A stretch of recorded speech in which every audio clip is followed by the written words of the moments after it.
करती है और ठाकुर जी के द्वारा बजाई गई ध्वनियों को लिखती है और एक नए नाग का निर्माण करती है। सरस्वती जी ने राग का नाम भी बताया, सवनस राग। ठाकुर जी कैसा राग बजाते हैं? बोले सवनस राग बजाते हैं। बोले सवनस राग की विशेषता क्या? बोले प्रातः काल का भैरव राग गाया जाएगा तो भैरव वंशी जब बजाते हैं तो सूर्य प्रकट हो जाता है। सूर्य को लगता है कि अब सुबह का राग बज रहा है, मेरी स्थिति है, मुझे आना चाहिए। लेकिन ठाकुर जी बिहाग बजाते हैं तो चंद्रमा प्रकट हो जाता है। बोले अब रात का राग बज रहा है, मुझे आना है सेवा में। लेकिन ठाकुर जी जब वंशी बजाते हैं तो चंद्रमा और सूरज दोनों आकाश में प्रकट हो जाते हैं और विचार करते हैं ये भैरव बज रहा है कि बिहाग बज रहा है। मतलब कोई बेसुरा कंसुरा नहीं, सूर्य चंद्रमा में ये होड़ लगी है कि ये अब मेरे को सेवा में जाना है कि तुझको जाना है। दोनों की स्थिति समझ नहीं पा रहे हैं। ठाकुर जी जब वेणु वाद्य करते हैं तो आकाश में सूर्य चंद्र तारे समस्त देवी देवता खड़े होकर के कान लगा करके ठाकुर जी की मधुर वेणु की ध्वनि को सुनते हैं। ऐसा युगल गीत में ठाकुर जी की वेणु का वर्णन बताया गया। अब वो तो पूरा युगल गीत चले तब उसका और व्याख्या उसकी अद्भुत है, परंतु अब इसमें एक लीला हमारे ब्रज की सुनाई जाती है, बहुत ध्यान से सुनना।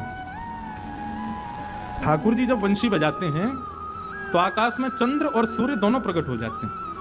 आकाश में देवी देवता विचरण करने लग जाते हैं। सरस्वती आदि संगीत के बड़े बड़े एक संगीत के गंधर्व हैं, उनका नाम है हा हा हु गंधर्व। ये गायन के बड़े अच्छे गायक हैं देवताओं के। ये सब भी ठाकुर जी की वेणु को बड़े ध्यान से सुनते हैं। क्यों? क्योंकि ठाकुर जी जब वंशी बजाते हैं तो कुछ ऐसा बजाते हैं कि संगीत के ज्ञाताओं को कुछ ना कुछ नया मिलता है। लेकिन हमारे लाला के सब सखा फूले नहीं समाते जब लाला वंशी बजाते हैं। मधुमंगल श्रीरामा आदि सब कहें लाला तेरी वंशी ऐसी बजा ऐसी बजा ऐसी बजा, बस कहा बताएं। मधुमंगल श्रीरामा से ठाकुर जी को जैसी है वैसी स्थिर रह जाती हैं। मधुमंगल श्रीरामा ने तुम भी बताओ तुम्हारा क्या होगा? मधुमंगल बोले लाला मेरी स्थिति तो ऐसी, पेट में दर्द हो, तेरी वंशी सुन लो मेरा पेट दर्द ठीक है जाए। श्रीदामा बोले लाला मुझको नींद नहीं आवे, लेकिन तेरी वंशी सुनूं तो मुझको नींद आ जाए। तन सुखा मन सुखा धन सुखा, ये तीन और हैं ठाकुर जी के सखा। तन सुखा से पूछी तो को कहाँ मिले? वो लाला मुझको तो भूख लगे आवे तेरी वंशी सुन के। और ठाकुर जी आनंदित हो रहे हैं उनकी बात सुन के, पर इस भाव का बड़ा अभिमान करते हैं सब सखा। पूरे हमारो लाला बड़ी मधुर वंशी बजावे और बाकी वंशी सुनकर के ऐसी ऐसी स्थिति पूरे ब्रज में होवे। सब लोग यहाँ देखो यहाँ देखो यहाँ देखो, ध्यान से कथा सुनो। एक दिन ठाकुर जी ने ऐसी वंशी बजाई कि यमुना जल भर रही गोपियों की मटकियां लेकर के जा रही हूं, तभी ठाकुर जी ने वंशी बजाई, वो सबकी मटकियां, वो स्थिति ऐसी हो कि मटकियां गिर गई। तो मधुमंगल श्रीधाम बोले हमारे लाला की वंशी ऐसी है, कहा बताएं। कोई गोपी इनके कार्य भी पूर्ण ना है पामे। गोपी बोली हम जब तक सह रही हैं मधुमंगल, लेकिन जादना हमारी श्री जी अपने पे आ गई ना, तेरे लाला की वंशी धरी रह जाएगी। मधुमंगल बोलो तो फिर ले आओ श्री जी, आज है ही जाए, देख लें कौन ज्यादा ज्ञाता। सब सखियन ने जाकर के श्यामाजू के चरण में प्रणाम करके कही, बोले हे श्री जी ये लाला और यहाँ के सबरे सखान ने हमारी नाक में दम कर रखो है। बोले कहा? बोले वही वंशी है, इन पर घूम फिर के कछु काम नहीं बनने हो तो वह वंशी बजा दें और हम वह वंशी को सुनकर के ऐसी है जाए कछु कही ना पावे। श्री जी ऐसे तो हम ब्रज में नहीं रह पाएंगे, कछु तो करना पड़ेगा।